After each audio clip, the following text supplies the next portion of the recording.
Hello, mic test. Check, check, check, check, check, check, check, check. Oh my God. Ano kaya mangyayari sa Senado ngayon? Kaabang-abang. Ay, good morning sa ating 7 viewers dyan. Huwag pong mahiyang mag-comment. Ayan, sino ba nandyan? Pa-check nga guys kung okay ba yung microphone natin. At saka tagal ko nag-live ah. Abang tayo.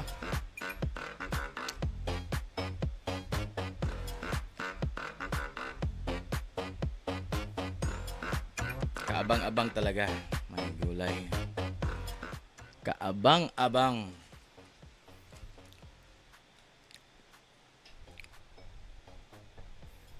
Hintay na lang tayo.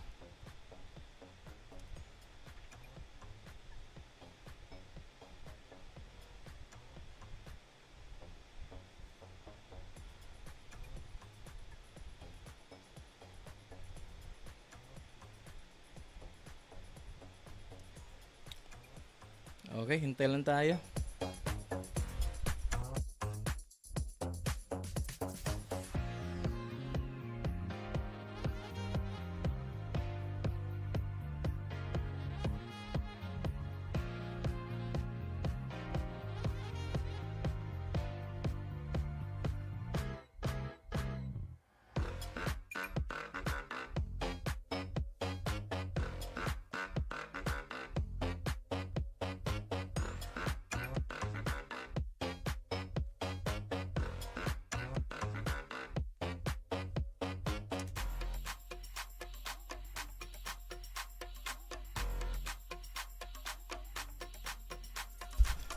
$10:01. Tingnan natin.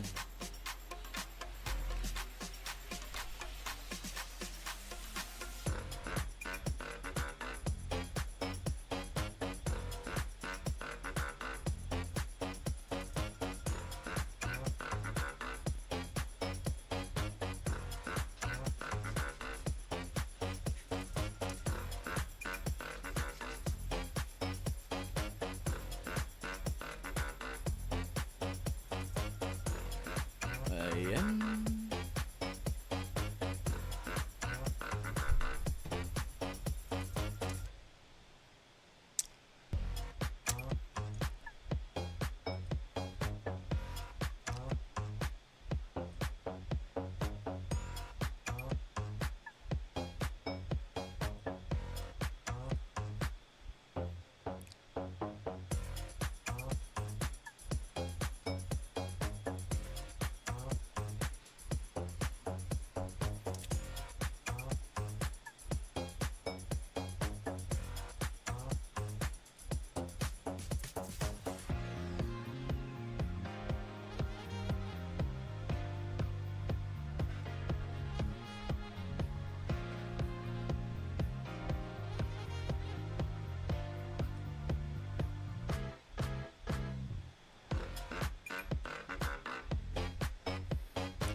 Wala pa.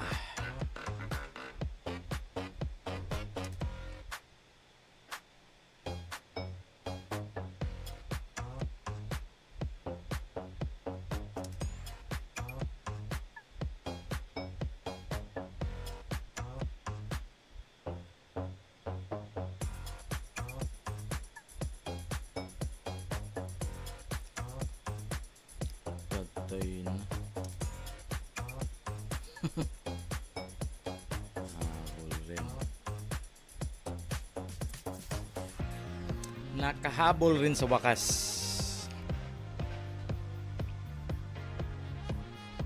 Ayan po, titingnan natin kung pagbubutuhan ba nila. Tuloy o hindi ang impeachment. So ang pagbubutuhan nila diyan, kung mag-trial pa rin sila. Pagbubutuhan yan. Afterwards, magmosyon naman yan. Kung dapat bang itawid sa 20th Congress ang impeachment na yan. Yan yung mangyaring pangalawang motion dyan. Kaya kabang-abang talaga itong mga kaibigan ang mangyari ngayon sa Senado. Kaya tune in lang tayo, tune in lang.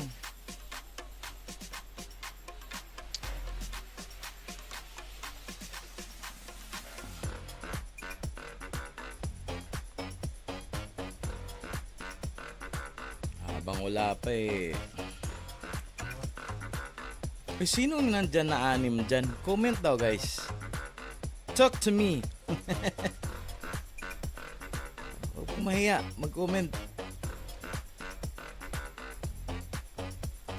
Or busy. Wala pa naman. Hintay lang tayo. Tsaka makinig tayo kung anong mangyayari. Laro muna tayo habang wala pa.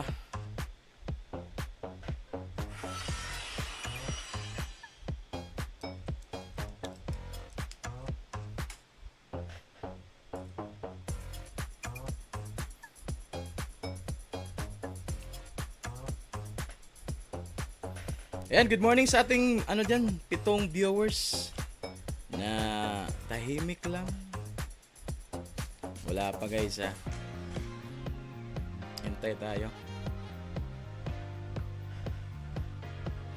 Wait lang.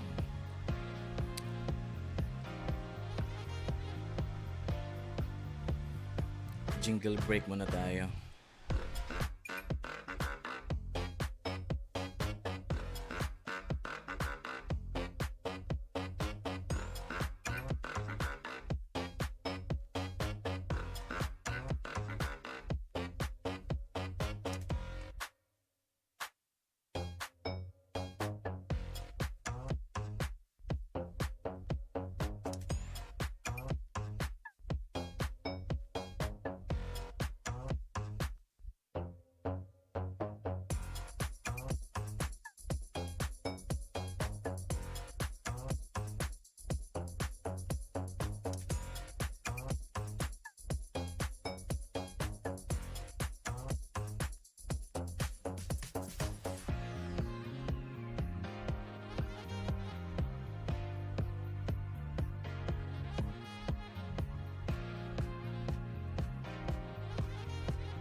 Ladies and gentlemen, today, being the day fixed by the Constitution for the convening of the Congress of the Philippines for its first session once a year, the first session of the first regular session of the Senate in the 20th Congress of the Philippines is hereby called to order. May the Chair call on Senator Bamakino to lead the chamber in prayer. You may proceed, sir.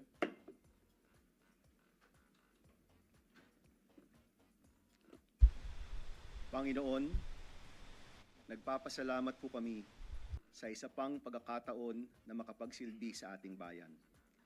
Humihingi po kami ng tapang na gawin ang tama at nararapat para sa aming bayan. Hello, mic test. Humihingi kami ng tiwala sa taong bayan na siyang nagluklok sa amin dito at sa inyo, Panginoon, na may gabay sa buong bansa.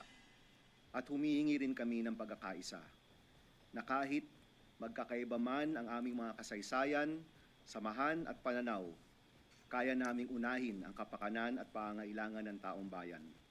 Pagkakaisa para sa mga nasalanta ng bagyo, naapektuhan sa matinding pag-ulan at lahat po ng nangangailangan.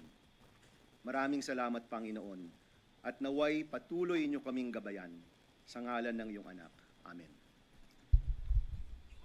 Thank you, Senator Bam. Please remain standing for the singing of the Philippine National Anthem and the Senate hymn, Senadong Marangal, to be led by the Los Cantes de Manila.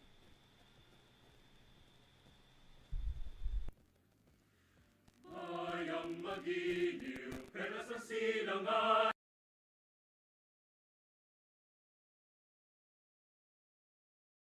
Mo'y buhay, lupa.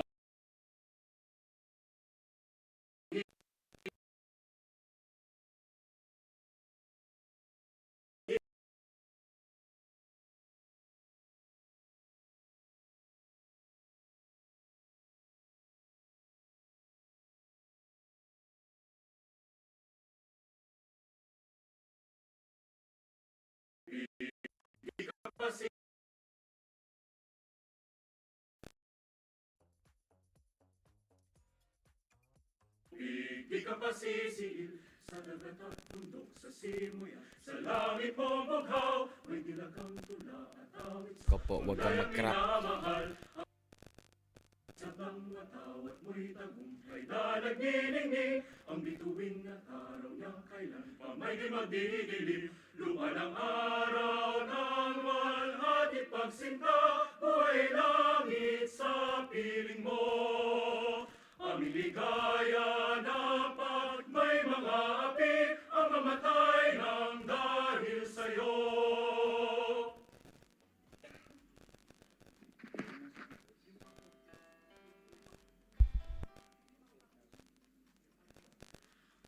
Puso at diwa ng Senado ang katwiran, isa batas ang miting makabayan.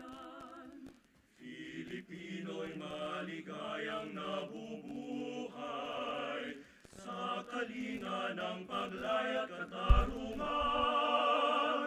O Senado ng marangal at matatag, malakas at di umuko sa dayuhan, hanggang bigkis itong bansa'y nasa batas. Tuloy-tuloy at matuwid ang pagunlad.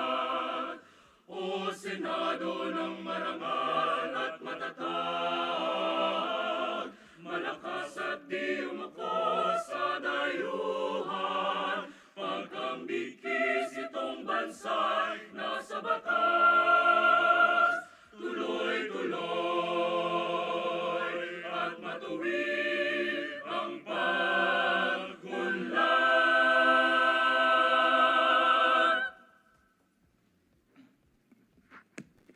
We Bravo. thank the Los Cantantes de Manila for the beautiful rendition of the national anthem, as well as our Senate hymn. Acting Majority Floor Leader. Mr. President, we are in receipt of the NBOC Resolution number 08-225 from the Commission on Elections as the National Board of Canvassers for Senators and Party List Representatives in the elections held on May 12, 2025. I move that the resolution be read into record and request the Secretary to read only the COMELEC NBOC Resolutions Resolving Clause. Is there any objection? Hearing none, the motion of the Acting Majority Floor Leader is approved. COMELEC National Board of Canvassers Resolution 08-025 is deemed read into the records. Secretary will now read only the resolutory clause of the aforestated resolution. Now therefore, by virtue of the Habiba, nakauwi ka na ba? vested in it under the 1987 Constitution, the Omnibus Election Code, and other election laws, the Commission on Elections, Sitting and Bank as the National Board of Canvassers, hereby declares the following candidates as the duly elected senators of the Republic of the Philippines in the 12 May 2025 national and local elections, ranked according to the number of votes obtained by each to serve for a term of 6 years, beginning at noon of June 30, 2025, in accordance with Section 4, Article 6 of the 1987 Philippine Constitution. Number 1, Go Christopher Lawrence Tesoro. Number 2, Aquino Paulo Benigno Aguirre. Number 3, De La Rosa Ronald Marapon. Number 4, Tulfo Erwin Teshiba. Number 5, Pangilinan Francis Pancreus Nepomuceno. Number 6, Marcoleta Rodante Dizon. Number 7, Marcoleta. Lacson Panfilo Morena. Idol. Number 8, Soto Vicente III Castelo. Number 9, Cayetano Pilar Juliana Shram. Number 10, Villar Camille Aguilar. Number 11, Lapid Manuel Mercado. Number 12, Marcos Maria Imelda Romualdez. So ordered. Signed, George Erwin M. Garcia, Chairman, Commissioners Ferilino, Commissioner Bulay, Commissioner Maceda Jr., Commissioner Celis, Commissioner Kasingal, and Commissioner Pipo. Nakauwi ka na sa Dubai? Thank you. Okay. We shall now proceed with the formal oath-taking.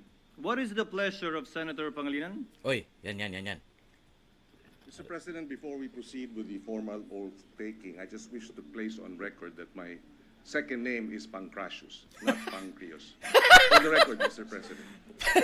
With our due apologies, Senator Pangilinan, the records are hereby ordered to be corrected accordingly. Pancreas. We shall now proceed with the formal oath-taking of the newly elected senators. May we request the aforementioned newly elected senators to kindly rise in order that you may take your oath from your respective seats. Ayan.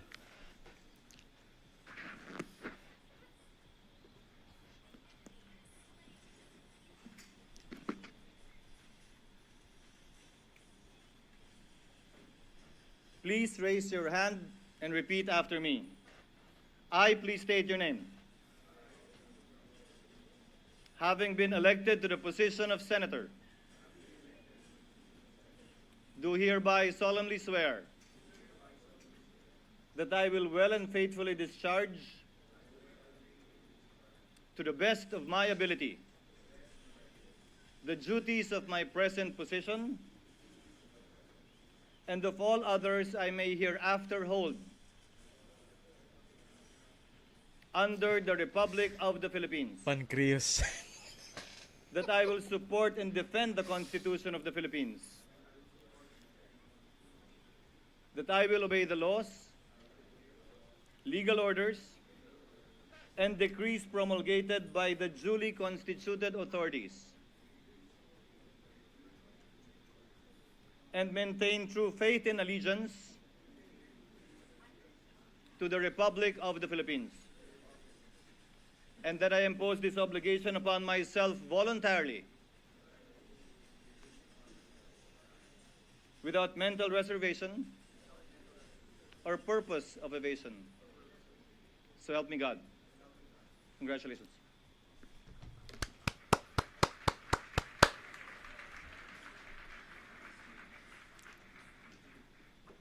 Secretary will please call the roll.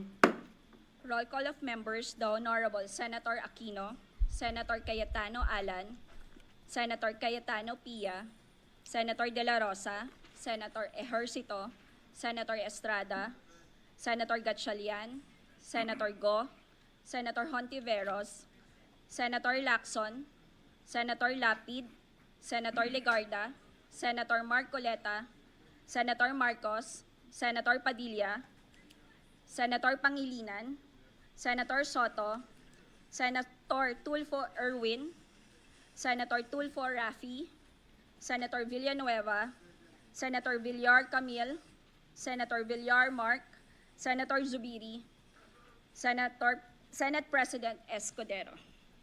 With 24 senators present, Chair hereby declares the presence of a quorum. Majority Leader, Mr. President, I move that we suspend the session. any objection? Bakit Hearing suspend agad? none, session is suspended. Okay. Ay my God, ang bilis na mama. Hintayin natin. Suspended pa. Suspended pa. Hintayin natin. Music muna tayo.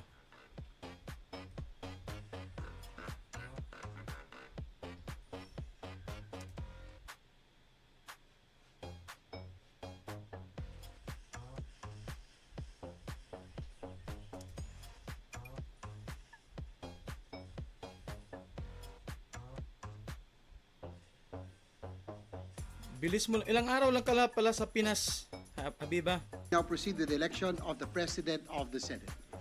Is there any objection?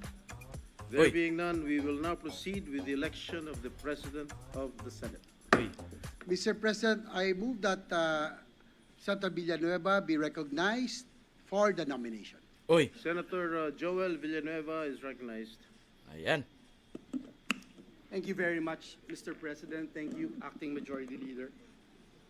Mr. President, esteemed colleagues, throughout the years, many extraordinary senators have graced this august chamber.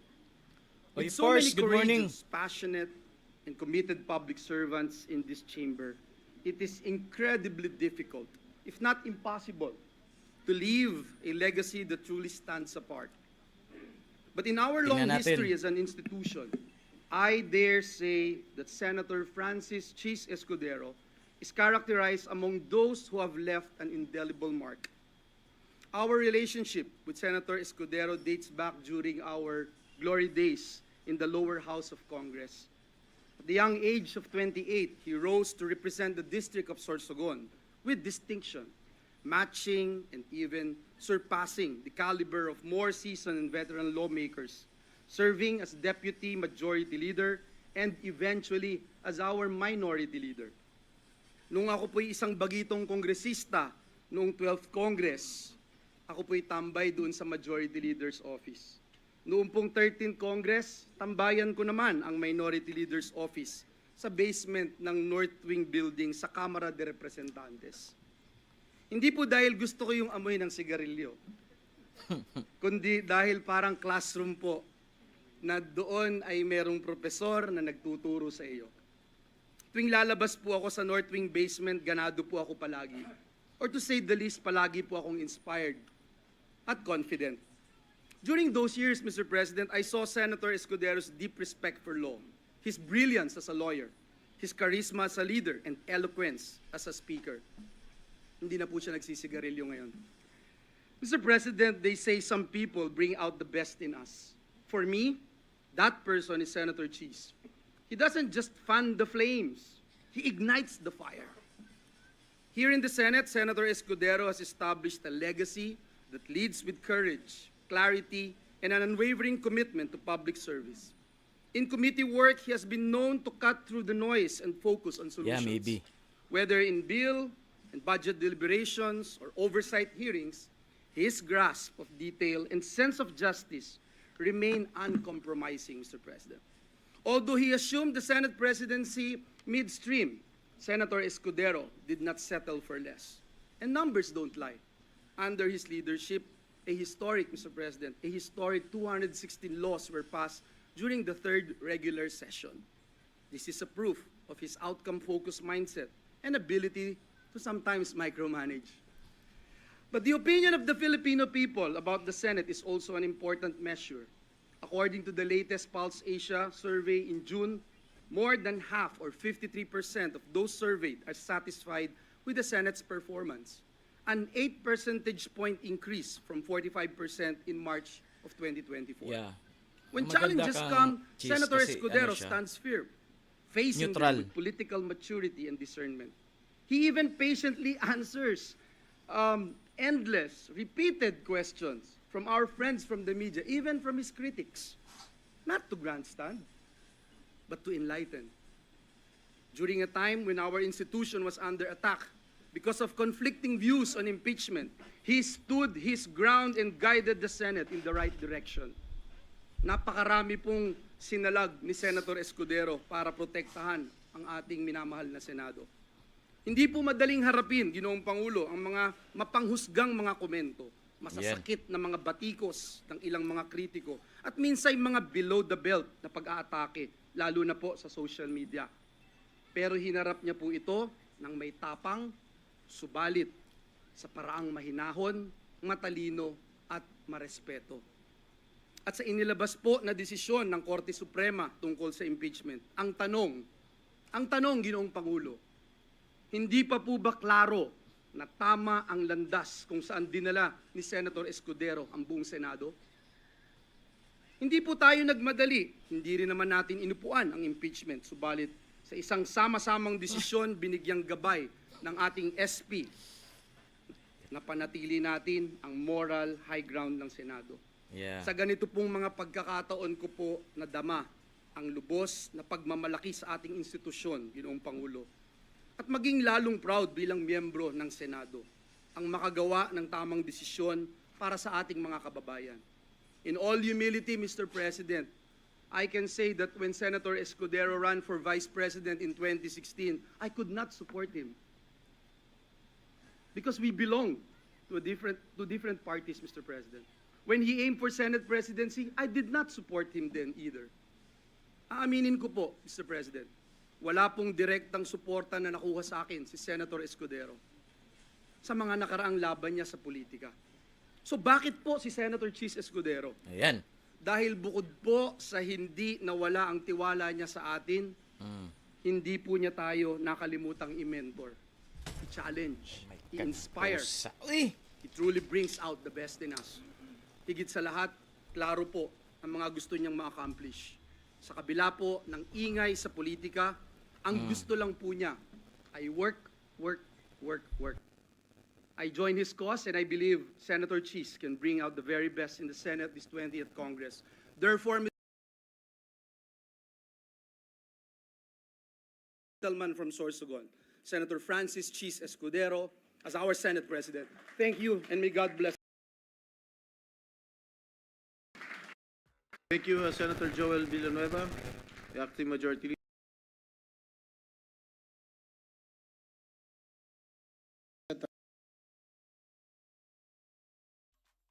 Yes, Mr. President, I ask that Senator Gatchalian be recognized for his seconding nomination.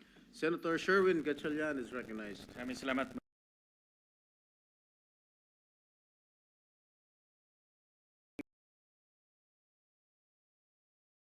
Nagkaroon po ako ng pagkakataon at oportunidad na makatrabaho po si Senate President Cheese Escudero. At bilang chairman po ng Senate Committee on Ways and Means, ang aming trabaho ay gumawa ng batas para makahanap ng bagong sources of revenue. At dahil po sa kanyang liderato, guidance, at sabi na nga ni Senator Joel, pagpupursige, nakapagpasa ho kami ng 10 batas sa Committee on Ways and Means kung saan makakalikom ang gobyerno ng halos 300 billion in new sources of revenues. Hindi ko makakalimutan nung binabalangkas ho namin yung Create More Law na isa sa pinakakomplikadong batas na hinawakan po ng Senate Committee on Ways and Means. Merong mga 2, 3, 4 na gabi na pumunta ho siya sa aking tanggapan, umupo doon hanggang hating gabi at hindi ho aalis kung hindi ho matapos yung batas. Kaya po, Hello, Mike Tess. dahil po sa kanyang pagpupursige, ang Create More Law ay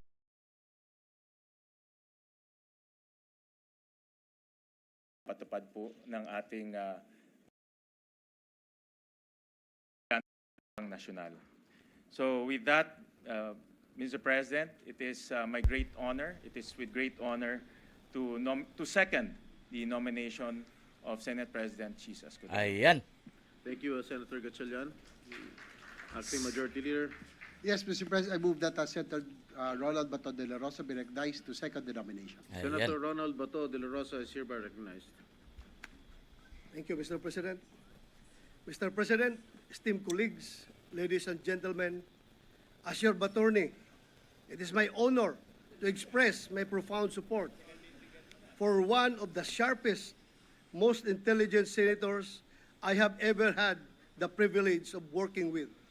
A real attorney with a heart, Senator Cheese Escudero.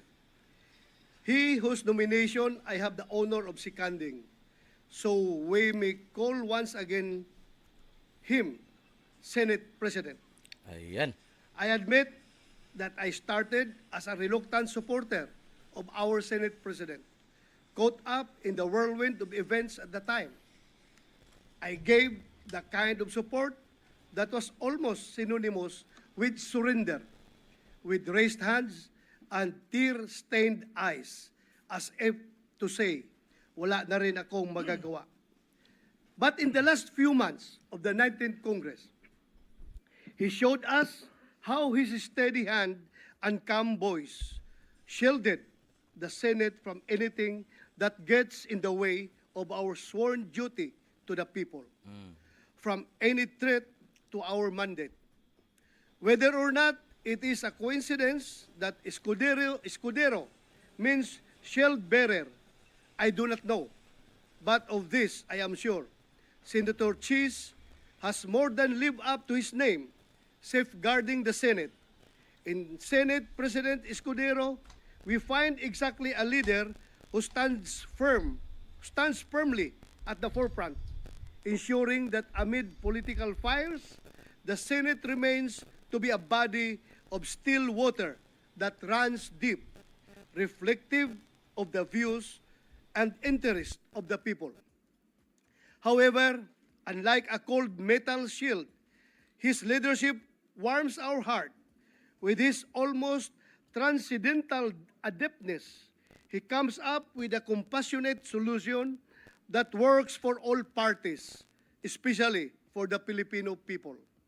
And now, as I offer my support, once again, it is no longer an act of defeat or surrender. No longer to say, wala akong magagawa. Instead, it is one of conviction. We are making the right decision. The shield-bearer leader with a heart is the right choice. Maraming salamat, Mr. President, and I look forward to all that we shall accomplish in the 20th Congress.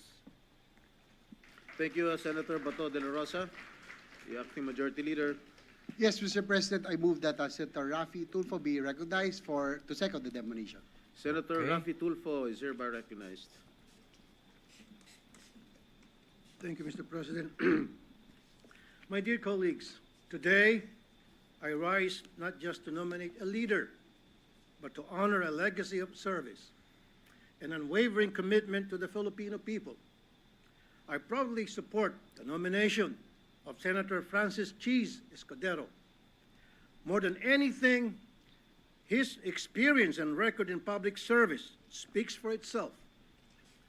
From his early days as one of the youngest lawmakers in Congress to his role as Senate President during the 20th Congress, Senator Escudero has consistently championed legislation that uplifts lives. Under his leadership, the Senate passed key measures that strengthen our sovereignty, boost our economy, and protect our most vulnerable. But beyond the bills and titles, Senator Escudero brings leadership with heart. Matibay na puso ang kailangan upang pagtagpuin ang 23 magkakaibang opinyon dito sa Senado at ibalanse ang mga ito sa direksyon na nais tahakin ng ehekutibo. He may have faced criticism for some decision taken as Senate President, but he made sure that those decisions were backed by sound reason and solid legal basis. As a leader, he was able to handle 23 hard-headed and strong-willed individuals with 23 different advocacies and opinions. Kaya naman, malaki ng respeto ko sa trabaho ng isang Senate President. So today, with full confidence in his ability to lead, to listen, and to deliver, I nominate Senator Francis Cheese Escudero because our nation deserves nothing less. Thank you. Thank you, Senator Raffy Tulfo. Majority Leader. Yes, Mr. President, I move that Senator Juan Miguel Zubiri be recognized for his nomination. Oy, Senator Juan Miguel Mig Subiri. si Soto yan. Soto yan. Ano niya siguro Thank you yan. very much, Mr. President. Akala ko mali din yung pangalan ko. You read it right. Dear my dear colleagues, I have the honor of nominating for the Senate presidency a tried and tested leader of this august chamber, a workhorse like no other, and a man who can strengthen the public trust in this institution in even the most turbulent times. No other than Senator Vicente C. Soto III. Oh, Soto nga. Senator Soto's track record speaks for itself. He's a veteran among veterans, beginning his career in public service as Vice Mayor of Quezon City in 1998, during which time he established the Vice Mayor's League of the Philippines. And by 1992, he began his first term in the Senate. Soto. He has been a hardline anti-drug champion throughout his public service career, spearheading the passage of the Comprehensive Dangerous Drugs Act of 2002 and the Anti-Drunk and Drug Driving Act of 2012. In the realm of the executive, he also served as the chairman of the Dangerous Drugs Board in 2008 before his return to the Senate in 2010.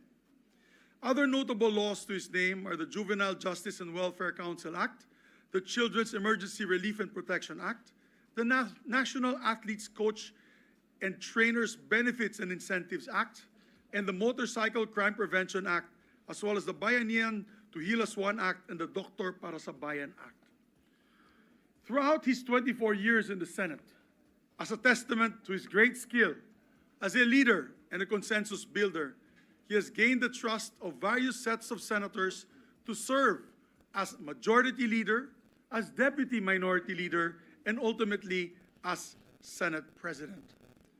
Having served in various leadership roles in the Senate, Senator Soto perhaps has developed a deep understanding of our rules and traditions, and more importantly, the gravity of upholding them. He does not just know our rules inside out, he also knows what chaos and instability will ensue if we fail to honor them. The Senate stands for more than just a legislative function. It stands for the very best of our nation's democratic ideals. And as Senate President, Senator Soto was a traditionalist in the very best sense of the word, protecting the Senate's stand and legacy as a nation's last bastion of democracy. He led, and I'd like to add for the record that there was one time that his leadership was challenged because of his role of protecting each and every chairman, to allow each and every chairman the leeway to act in accordance to their committee structure and the ideals of their committee. And he never meddled with these traditions of the Senate. No. As a traditionalist, he's protecting always the Senate's standing and legacy as the nation's last bastion of democracy. He led with fairness and transparency and led as primus inter pares, first among equals. Walang linalamangan, ika nga. Under his leadership, the Senate had a healthy spirit and exchange of debates between the members. But also a spirit of unity that inspired trust and confidence in the Filipino people. As his majority leader during his term as Senate President, I have seen firsthand his commitment to this institution and how he led by example. For instance, he was always present and on time, walang absent. If there's anyone in this institution that claimed the perfect attendance, it is him as well, since the start of his legislative career, together with my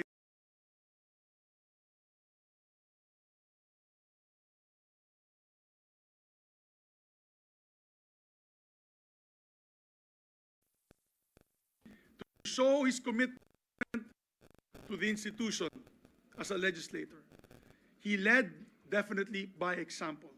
For instance, even during the time of COVID, we were all online, Mr. President. All of us were online. I was in Cagayan de Oro's majority leader because there was a lockdown. Senator Soto, Mr. President, was present all the time in the session floor, in the exact podium where the presiding officer is sitting right now, to be able to open session even at an elder age. He was a senior citizen. He was not afraid to come to the Senate and to start the sessions in that podium, Your Honors. Ikaw na lang ang mahihiya pag naunahan ka niya sa session hall pag kayo'y late. And I'd like to give a short anecdote on that.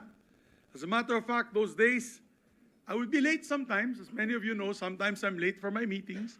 But as majority leader, the Senate President Soto would always start session at 3 p.m., regardless if we were here or not. And I could recall a few times, he would start session at 3 p.m. and suspend to await my arrival. Siyempre, nakakahiya po yan. And I learned my lesson not to be late anymore. It was quite embarrassing, actually. But that was Senator Soto. He was a stickler for the rules and traditions. At bilang Senate President, lagi siyang handa para sa lahat na nangyayari at mangyayari sa Senado. From the day-to-day grind of legislative meal to the long-term timelines for our priority measures. Ika nga, walang trabahong malit at walang problemang malaki para kay Senator Soto. Tito Sen was on top of everything and the Senate functioned smoothly under his guidance. So my dear colleagues, let us elect a leader who can help the Senate rise above the noise and establish itself once again as an institution dedicated to nothing but the best interests of the Filipino people. let us elect Senator Vicente C. Soto III as our Senate President. Maraming salamat po at mabuhay ang Senado. Thank you, Senator Migs Subiri, Majority Leader. Yes, Mr. President, I move that Senator Lauren Legarda be recognized to second the nomination. Senator Lauren Legarda is recognized. Thank you, Mr. Presiding Officer. It is my honor to second the nomination of Senator Vicente C. Soto III for the Senate presidency. A former Senate President and the most seasoned member of this chamber, now in his 5th Senate term, Senator Soto brings unmatched institutional memory and legislative experience, as well as a firm grasp of the discipline and the decorum that this august institution Close fight yata to, demands.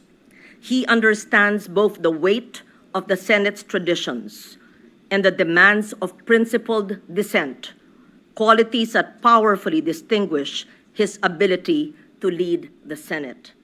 I was in my first term in 1998 till 2004. I was the majority leader in 2001, and he was the minority leader.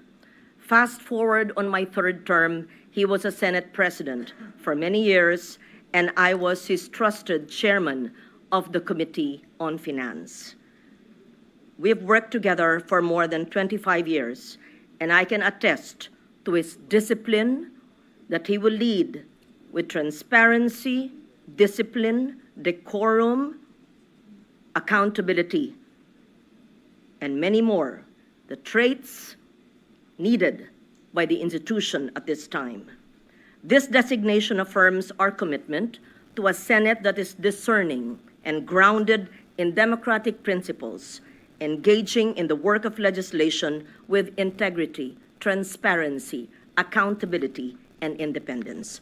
Thank you, Mr. President. Thank you, Senator Lauren Legarda, Majority Leader. Mr. President, there are no other nominations. I therefore move that we close the period of nomination and proceed to vote for the position of the President of the Senate. Yan na. Is there Yan na. any second? Senator Alan, Peter?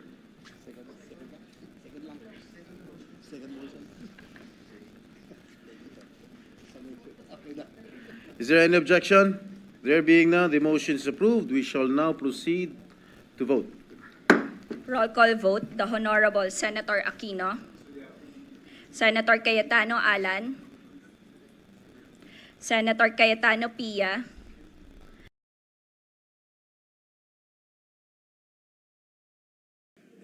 Senator Escudero, Mga iringa.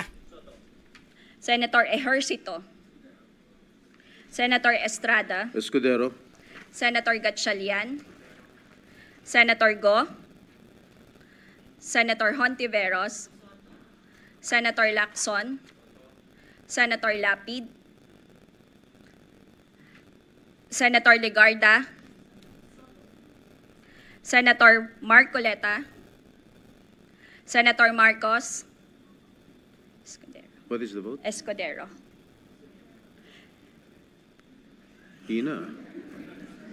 Escudero. Ba't mahina? Senator Padilla, Senator Pangilinan, And I'd like to explain my vote after the voting. Senator Soto,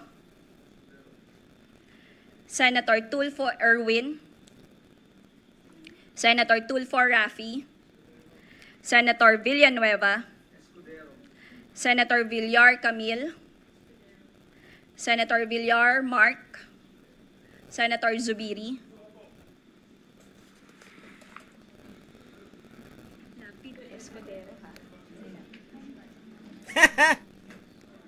Escudero, Escudero.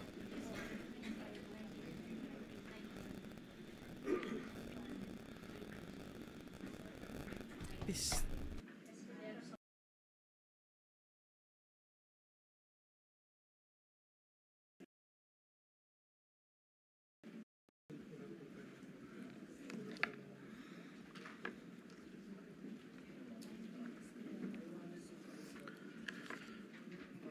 There are 19 votes in favor of Senator Francis Chis Escudero And Sure 5 win. votes in favor of Senator Vicente Soto. Senator Francis Cheese 19 Escudero votes, may is therefore elected President of the Senate.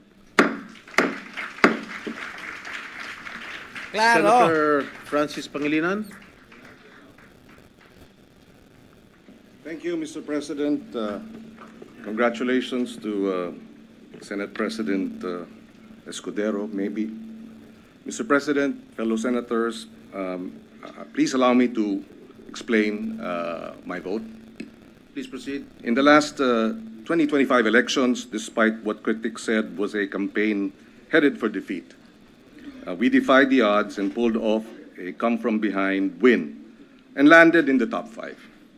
Starved of much-needed resources, our ragtag team of mostly volunteers fought tooth and nail, tao sa tao, mano a mano, house to Walang house, nagawa si Rizal SOCMED account Tiberos. by SOCMED account. It was a Mga plano bruising, nila. hard-fought victory. Alam ko na yan eh. And we Mga plano nila yan. campaigned Sa Soto, for over 6 admin months yan eh. throughout the country under one banner. Ngayon, si Escudero nanalo. Pababain ang GG presyo sila. ng bigas at pagkain. Palakasin ang hanay ng magsasaka, mangingisda at agrikultura. It is a banner I know well.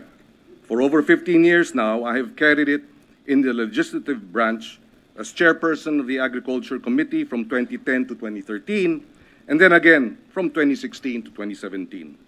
In 2014 and 2015, I carried it more forcefully in the Executive Department as Food Security Secretary, heading the critical agencies such as, and namely, National Food Authority, National Irrigation Administration, Philippine Coconut Authority, and the Diyan kayo. Fertilizer and Pesticide Authority. Nag-live ako.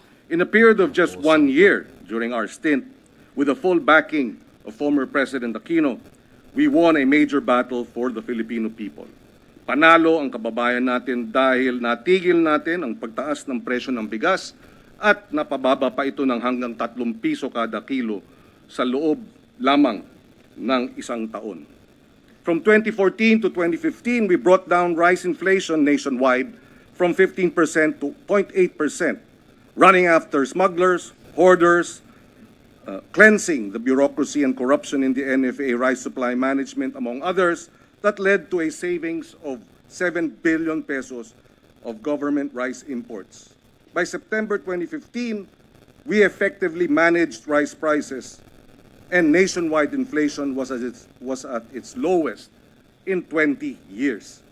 Kaya kung maalala natin ng ating mga kababayan, noong mga panahon na yun, maraming nabibili ang 500 piso at 1,000 piso sa palengke.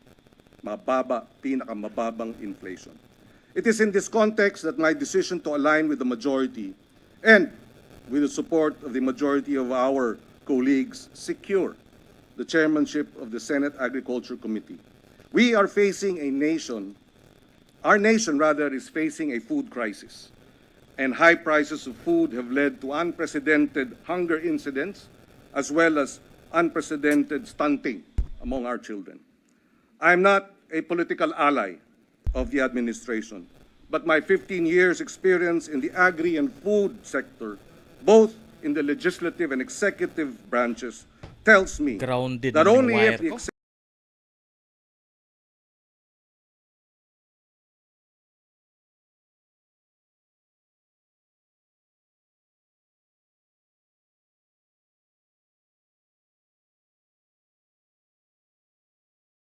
can we effectively bring down food prices and address hunger and food inflation. Nagawa na natin noon at kung magbigay ng buong suporta ang ating Pangulo, magagawa natin ulit ngayon. Hello, Mike Tess. Okay. Finally, in my 18 years as senator, I have seen Senate presidents come and go. I have seen majority and minority blocs dissolved periodically. I have witnessed political alignments rearranged and reconfigured repeatedly. But what is long-lasting, what has permanence, what has stability and certainty are the landmark pieces of legislation marshaled by effective, experienced, and dedicated chairpersons of Senate committees that enact into law and enacted into law that have a direct, meaningful, and lasting impact in the uplifting of the lives of millions of our kababayans. In the end, to reassure our voters and supporters, I say that our aligning with the majority does not and will not undermine our ability to remain fiercely independent as a senator of the Republic. In my nearly 2 decades as senator and nearly 5 years as majority leader, and I'm certain former Senate President Soto, Senators Legarda and Lacson will agree with me. We have seen and worked with the likes of Senator Joe Arroyo, Senator Nene Pimentel, Senator Miriam Defensor Santiago, Senator Sergio Osmeña III, who, joining the majority, while aligned with the majority, were on many burning issues of the day, a majority of one. They all serve as inspiration for this representation to remain fiercely independent and, if need be, act as a majority of one in the service of the nation. Maraming salamat, Mr. President. Maraming salamat, dear colleagues. Thank you, Senator Pangilinan, Majority Leader. Mr. President, I move that we suspend the session to allow the Senate President to take his oath. Is there an objection? Hearing none, session is hereby suspended. Okay, oath na. Tapos, butuhan na yan.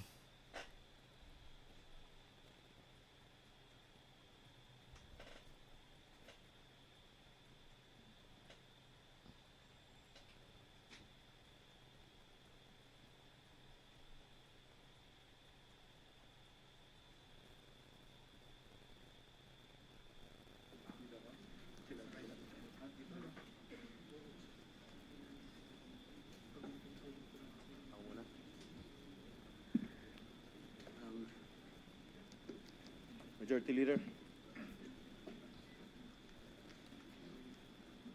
Majority Leader.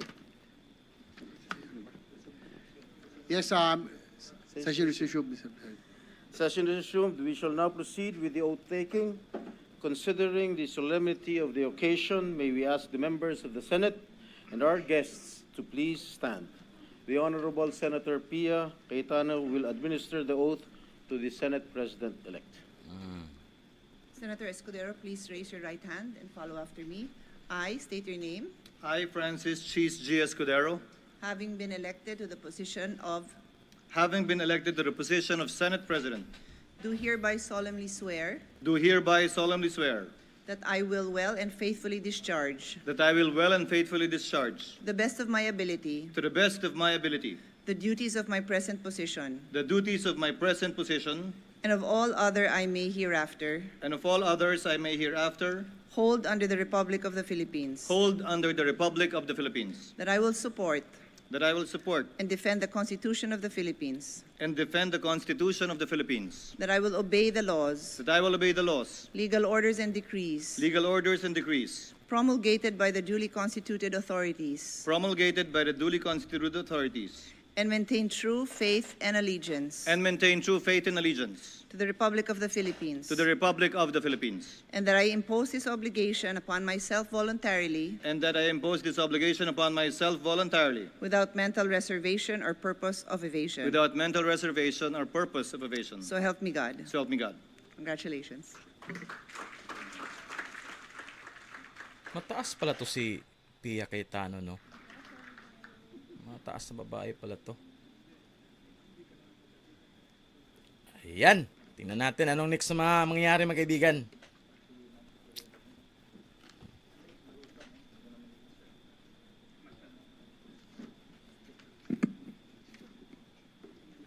Majority Floor Leader. Mr. President, the Senate will now elect the Senate President pro tempore. May I ask Ay, this mga Senator Ronald Ah. Bato de la Rosa be recognized to make the nomination. Senator Bato Mga de la committee pa Rosa is pala yan. recognized for his nominating speech. You may proceed, sir. Thank you, Mr. President. It has been said time and again that when it comes to politics, there are no permanent friends, no permanent enemies, only permanent interests. But, Mr. President, the man I have the honor to nominate for the position of Senate President pro tempore proudly stands as a challenge to that statement. My friend, Senator Jinggoy Estrada. Mr. President, I am not nominating him for the position out of friendship alone. He has proven himself more than capable of leading this institution as its second highest official. In fact, he has been trusted with the same position in 2007, 2013, and once more in 2024, serving faithfully until the end of 19th Congress.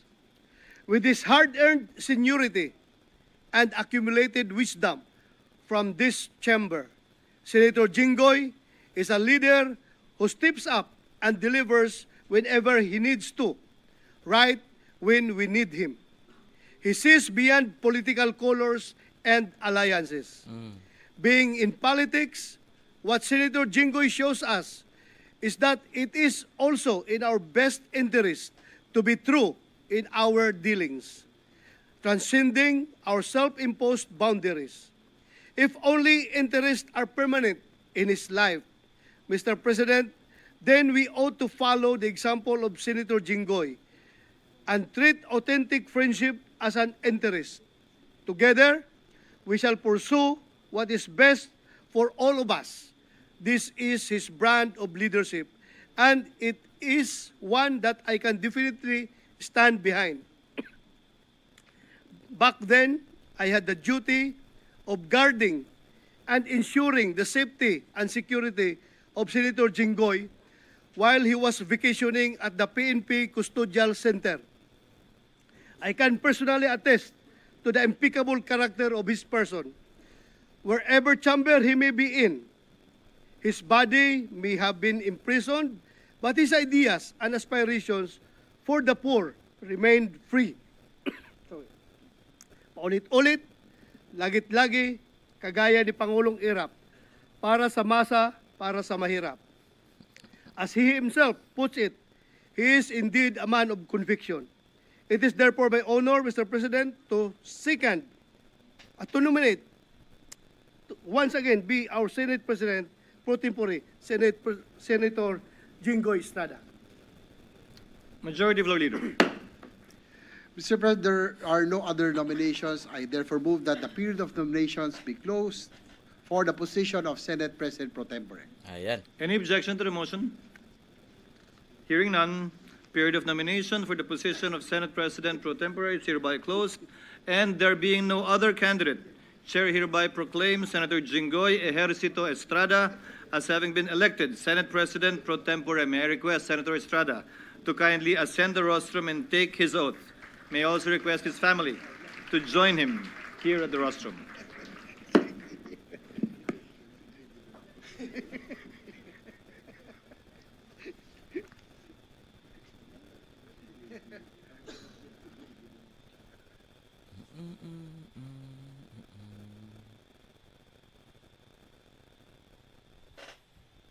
Grounded talaga.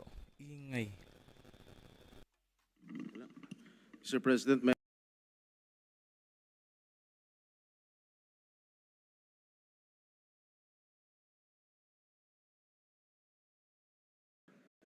Pro Oathtaking. leader. Join his brother.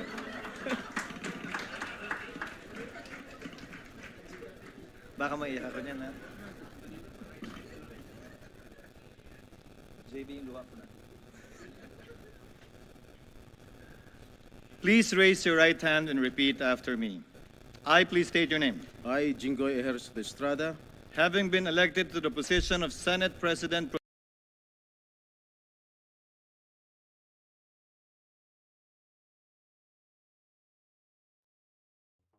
the position of Senate President pro tempore, do hereby solemnly swear do hereby solemnly swear that I will well and faithfully discharge that I will well and faithfully discharge to the best of my ability to the best of my ability the duties of my present the position duties of my present position and of all others I may hereafter hold, and of all others I may hereafter hold, under the Republic of the Philippines, under the Republic of the Philippines, that I will support and defend the Constitution of the Philippines, that I will support and defend the Constitution of the Philippines, that I will obey the laws, that I will obey the laws, legal orders, and decrees promulgated by the duly constituted authorities, decrees promulgated by the duly constituted authorities, and maintain true faith and allegiance and maintain true faith and allegiance to the Republic of the Philippines, to the Republic of the Philippines, and that I impose this obligation upon myself voluntarily, and that I impose this obligation upon myself voluntarily, without mental reservation or purpose of evasion. So help me God. So help me God. Congratulations. Thank you.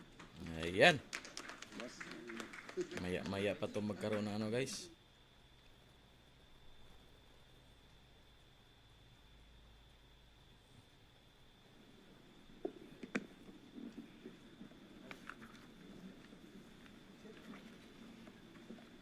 Majority Floor Leader.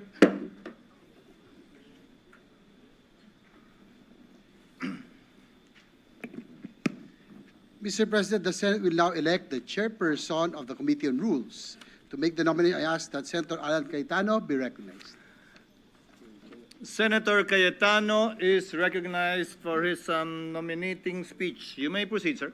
Mr. President, I'd like to thank God and thank our colleagues for this opportunity to nominate a man who, to many of us, is an untamed brother. When we agree with him 101%. When we disagree with him in a manner that brothers fiercely disagree. But one thing we can say is that he is always there for us. He is always in the session hall.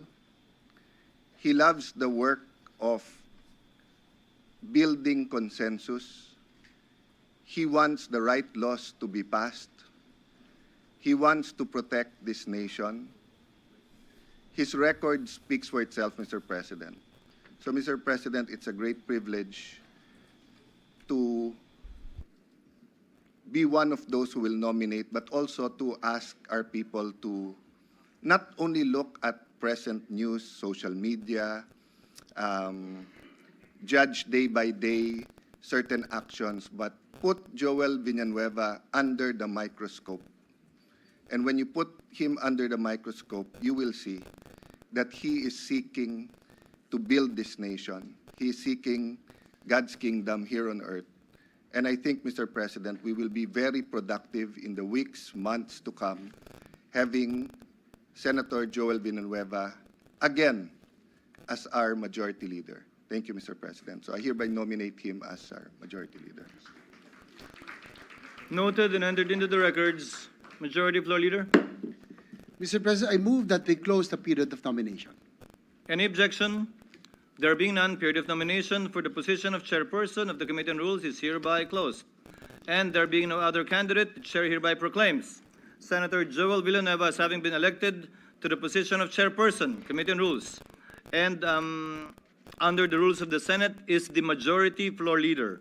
May I now request Senator Villanueva to ascend the rostrum to take his oath. May also request his wife and family members to join him in the rostrum.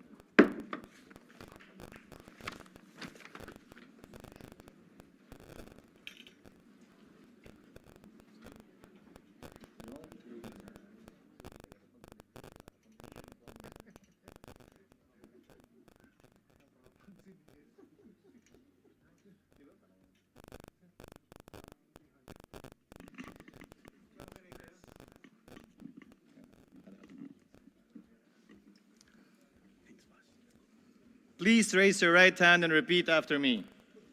I, please state your name.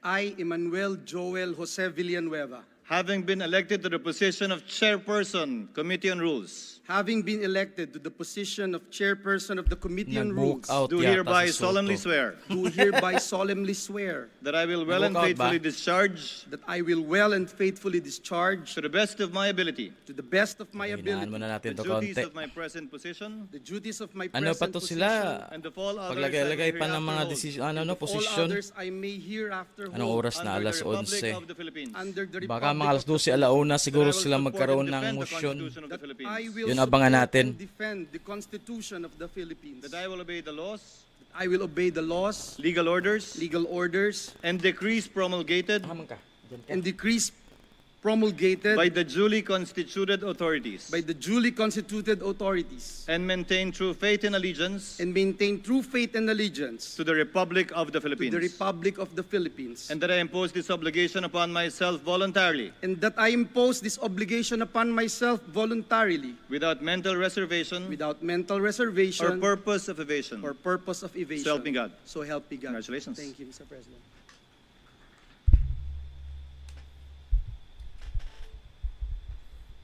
Nandiyan pala yung mga asawa nila, no?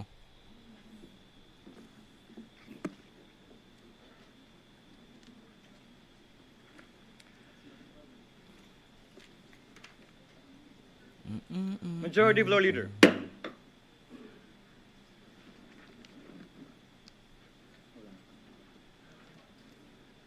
Thank you, Mr. President. At this juncture, I move that we proceed with the election of the Secretary of the Senate. So move, Oh, Mr. yeah. President. Any objection? Hearing none, motion is approved. Mr. President, for the position of the Secretary of the Senate, may I Automatic na yan, guys. Minority leader si Soto. and Bantug Jr. So move, Mr. President. Attorney Renato N. Bantug Jr. is hereby nominated. Are there any other nominees? Mr. President, there are no other nominations. I therefore move that the period of nomination be closed. I so move. Any objection? Chair is none. Motion is hereby approved. There being no other candidate, Attorney Renato N. Bantug Jr. is hereby elected as Secretary of the Senate, the oathtaking to take place after the session. Majority Leader? Thank you very much, Mr. President. Mr. President, at this juncture, I move that we now proceed with the election of the Sergeant at Arms. Any objection? Hearing none. Motion is approved. Mr. President, may I move that we recognize Senator Bato de la Rosa for his nomination. So move, Mr. President. Senator De La Rosa is recognized for his speech nominating the Senate Sergeant at Arms. Thank you, proceed, Mr. sir. President. Mr. President, I hereby nominate retired Police Major General Mau Aplaska as our Sergeant at Arms. Mr. President, I know personally General Aplaska since we were both members of Philippine Military Academy, class of 86, but unluckily, he graduated in 1987. While our outgoing Sergeant at Arms, General Angkan, Bob Angkan, took a bullet for me when we were ambushed in the Compostela Valley Province when I was the Provincial Director and he was the Brigade Commander. General Mau Aplaska helped me graduate from the Philippine Military Academy and surpass our plebhood because we were both coming from the provinces of Davao and we both didn't know how to speak Tagalog when we were in the PMA. So wala pa ako ibang makausap, Mr. President, kundi yung kabayan ko na Bisaya na taga Davao and he helped me a lot in our plebhood. And Mr. President, it is my honor to nominate once again retired Police Major General Mau Aplaska to be our Sergeant at Arms. Thank you, Senator De La Rosa. Majority Floor Leader. Mr. President, there are no other nominations, and therefore I move that we close the period of nomination. So move. Any objection? Ang Hearing dami none. pa Motion is nitong approved. mga posisyon There being ni no si other ano nila. candidate, Police Major General Mau Renada Aplaska is hereby elected as Sergeant at Arms of the Senate. Again, the oath taken to follow after the session. Majority Floor Leader. Mr. President, we are ready to hear the address of the Senate President.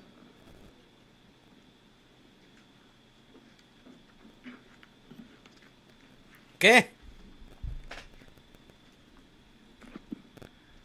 Bago ako magsimula, nais ko magpasalamat sa aking mga kasamahan sa patuloy po ninyong paniniwala at pagtitiwala.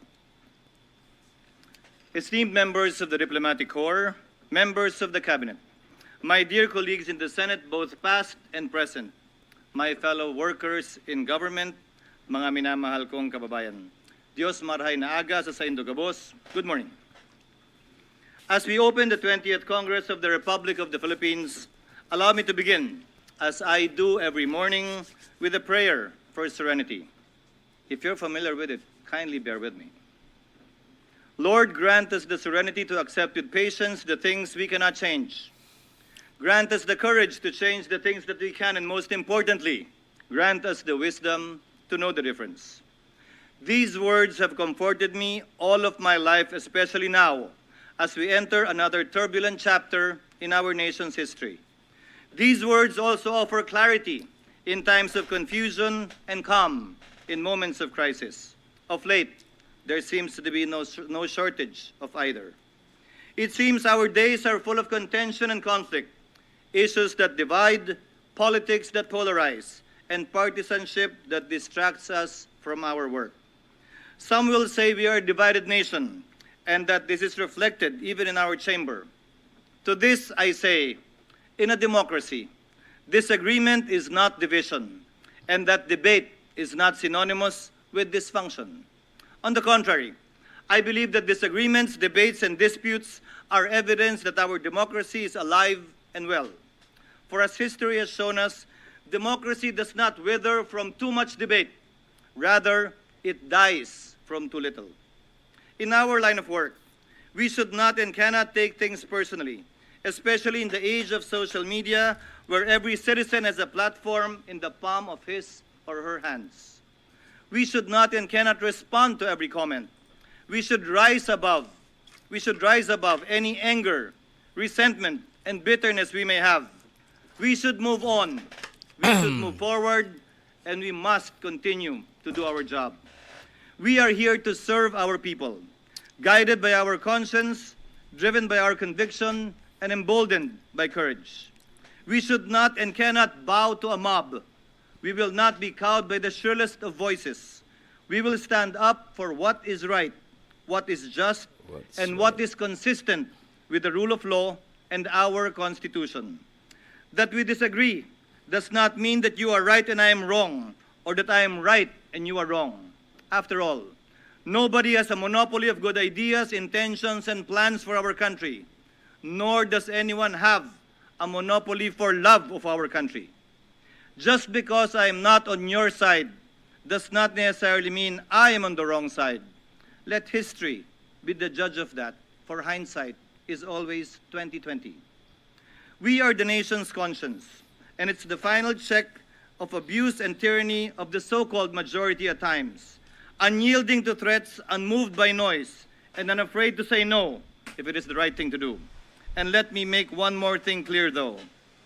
Yes, I may hold the gavel. I may preside over sessions, issue orders, and signal the start and end of debates. But this Senate is not mine alone to lead. The direction we will take will never be determined by a single hand, much less my hand, but by 24 heads, each with a mandate, each with a mind, each with a voice that matters. This is a collective body, and its strength lies in the balance, not in the banging of that gavel. While we come from different provinces, parties, and pasts, I have no doubt this Senate shall prevail despite the issues that have come to divide us. We have overcome them before, and we shall overcome these again.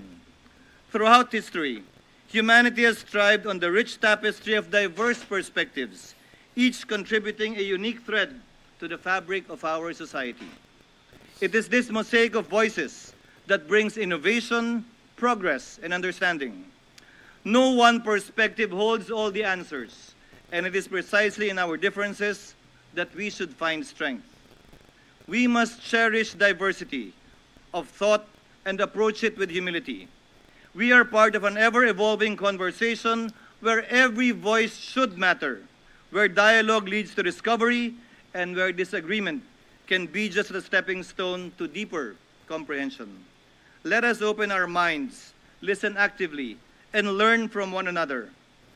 Ang mga pagkakaiba po natin ay hindi sagabal. Bagkos ito ang nagbibigay saysay sa ating mga deliberasyon. And in the 20th Congress, as in those before it, there will be many deliberations and discussions, some more contentious than others. In these moments, I pray we choose to listen more, not to shout louder, to disagree without being disagreeable, to always be respectful and to respect each other's opinion, to speak not to score political points, but to make a point, and to debate not to destroy each other, but to build the nation together. At the end of the day, we must work together to find common ground and common cause, to find common solutions to our common problems. Hiling at panawagan ko po sa aking mga kapwa senador, magtrabaho po tayo sa kabila ng ingay ng politika sa ating kapaligiran. Ayan. Dahil lahat tayo ay nasa isang bangka lamang, at isang direksyon lamang ang ating tinatahak. Tungo sana sa pagkamit ng mga pangarap, hangarin, mithiin at layunin ng ating mga kababayan. Every day, the Filipino people look to the Senate to come up with solutions that will improve their lives, address their needs, and bring their aspirations within reach. First, to put food on their tables, roofs on their heads, and sufficient paychecks in their pockets. To lower the cost of living so that each family may live comfortably and humanely. To open doors of opportunity, providing meaningful jobs and support to small businesses. To support the farmers who feed our people yet cannot feed their own. To write a national syllabus that will truly educate our children and prepare them for the future. To provide a healthcare system that treats the sick without bankrupting their families. To install a safety net for those who fall through the cracks and enable them to rise again.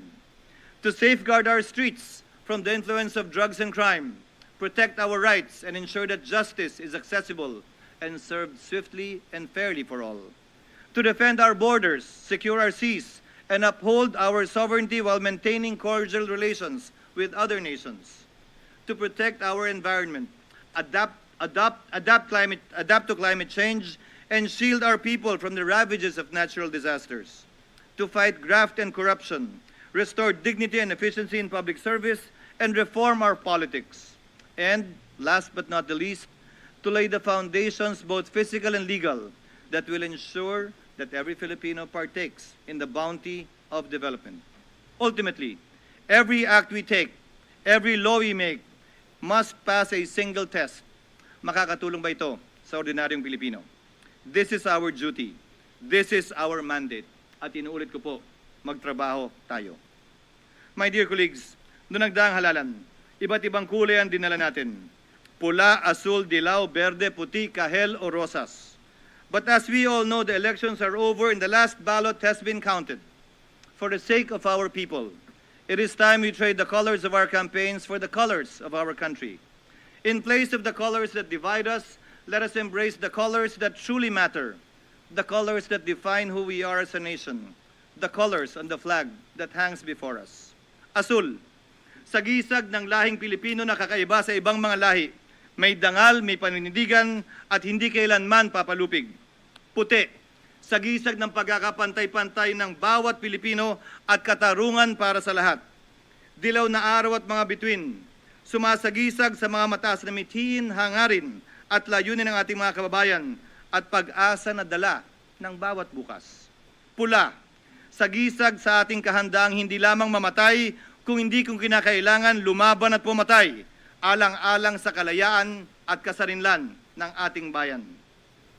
Our flag has endured war and occupation, dictatorship and disaster, revolution and crisis, and still it continues to fly in the hearts and minds of our people. It stands before us now, not as a mere symbol, but a solemn reminder of the country that we serve, the people we represent, and the duty we have sworn to fulfill. Isa siyang paalala, hindi tayo nandito para sa sarili nating interes o interes ng isang partido o individual. Isa po siyang paalala na nandito tayo para maglingkod, buong dangal, buong puso, at buong katapatan para sa ating minamahal na inang bayan. Let us carry out this collective duty with humility, integrity, and purpose as we begin this new chapter of the Senate together. Isa pong malaking karangalan para sa akin ang makausap po kayo sa umagang ito at manilbihang muli bilang tagapangulo ng Senado sa okasyon ng pagbubukas ng ika-20 Kongreso. Sa muli po, magandang umaga at naway pagpalain po ng Diyos ang ating bansa at ang sambayanang Pilipino. Maraming salamat po. Ayan.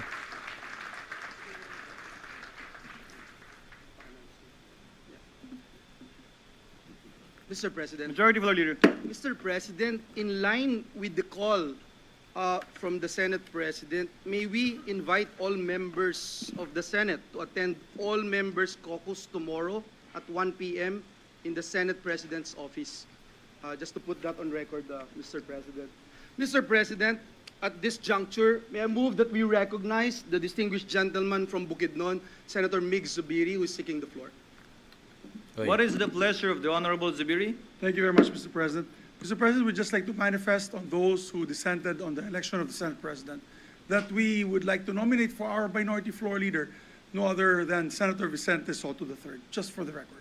Thank you, Mr. President. Noted and entered into the records. Senator, what is the pleasure of Senator Soto? Umihi lang pala. Mr. President, thank you. Umihi I'd lang like to pala. thank my majority leader and former Senate President, Mig Zubiri, for that. I have been a good soldier of this august body since 1992. And I am always honored by any position entrusted to me by my esteemed colleagues. So I pledge to perform the duties and responsibilities of being the minority leader. And just for the record, a reminder to all of us, Proverbs 3, verse 6. In everything you do, put God first, and He will direct you and crown your efforts with success. Thank you and congratulations, Mr. President. Thank you, Senator Soto, and we look forward to engaging and working actively with the minority of this chamber. What is the pleasure of Senator Pangilinan? Yes, Mr. President, just a Minority nga siya. parliamentary inquiry. Oy, What is the parliamentary Gani, inquiry maganda of to, the maganda to. Honorable Pangilinan? Yes, Mr. President, we elected the chairman of the Committee on Rules. He went up to the rostrum and took his oath as majority leader. Should we not give the same procedure with the minority leader? By tradition, the majority and the minority leaders are our officers. By tradition, it's not in our rules. And so perhaps the tradition, I understand, of having the majority leader take his oath happened maybe two Congresses ago. I mean, to provide, I understand Senator Soto, our minority leader, is declining, but to provide the minority the stature that they deserve. How the majority treats the minority is indicative of how there is parliamentary courtesy. I think it's courtesy to allow the minority leader, should he agree, to likewise take his oath. Senator Soto is recognized. President. Thank you, Mr. President. Thank you very much to my favorite nephew-in-law. I thank you for that. But it grieves my heart to decline because when we elected Senator Frank Drilon as minority leader, we didn't ask him to take the oath anymore. So I can take the oath by merely saying that I will perform the duty of a minority leader. Thank you. Thank you, Senator Pangilinan.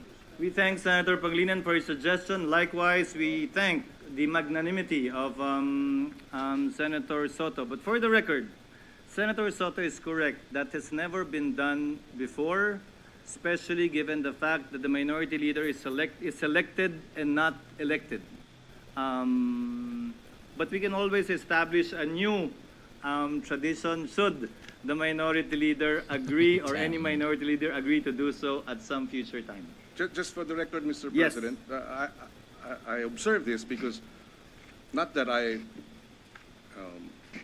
was disappointed But I did not take my oath as majority leader when I was majority leader in 2004. So I suppose, again, traditions form part of our rules, precedents rather form part of our rules, and if that has been the precedent, that the majority leader takes his oath while the minority leader does not, we have no objections, Mr. President.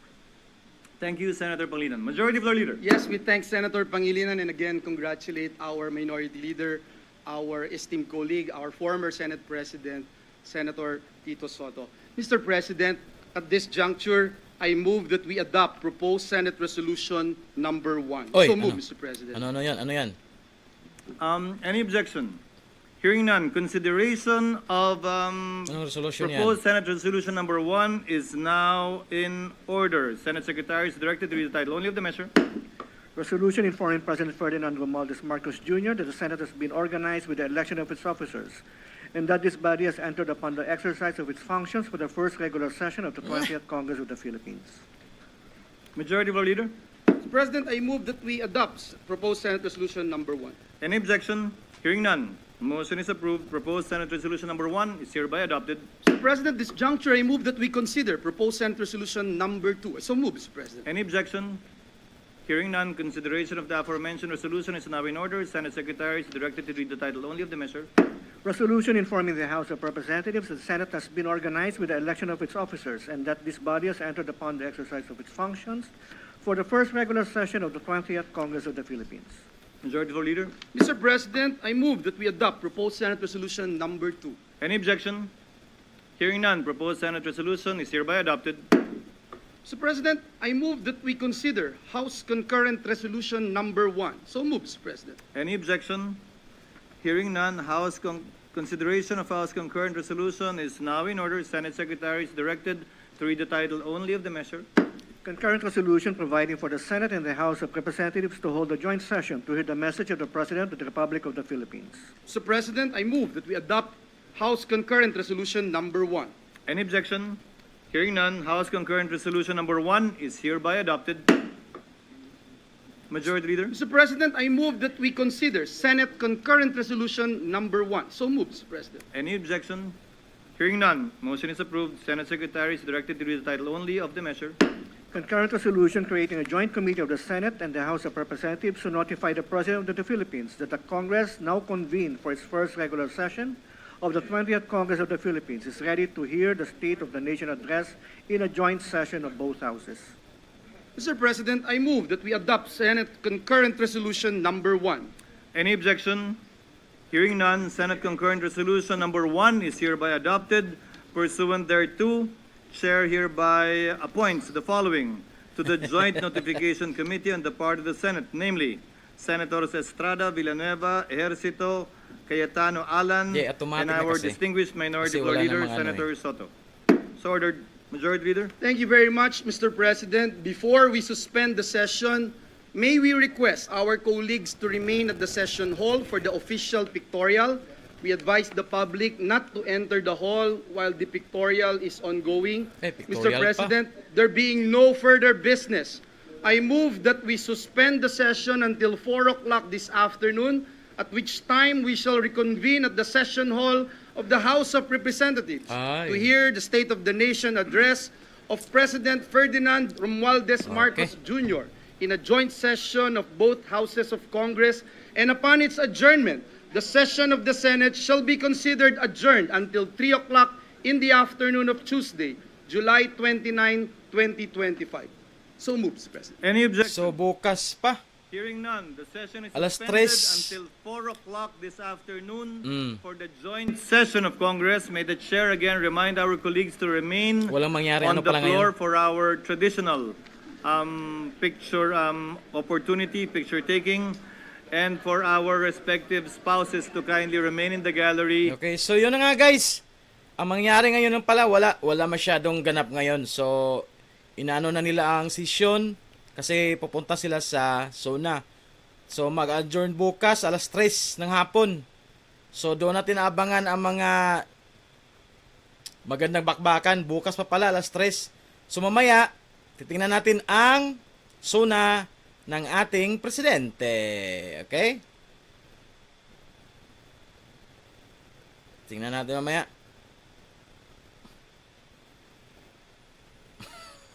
Ganun naman talaga yan. Kasi wala, ano na eh, automatic na eh.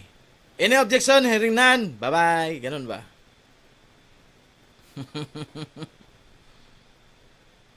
Okay. For the photo op as well. The member So yun lang yung live natin. Akala ko ngayon mga gaganap yung mga motion, resolution, patuloy regarding sa impeachment. So sabi nila, pupunta na daw sila sa Kongreso.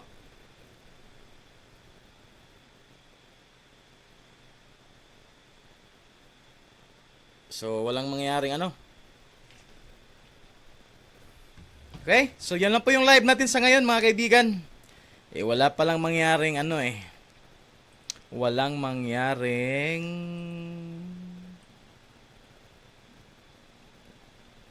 wala palang kaganapan na ano. Okay? So see you na lang bukas. Okay? So bye-bye mga kaibigan. Babush.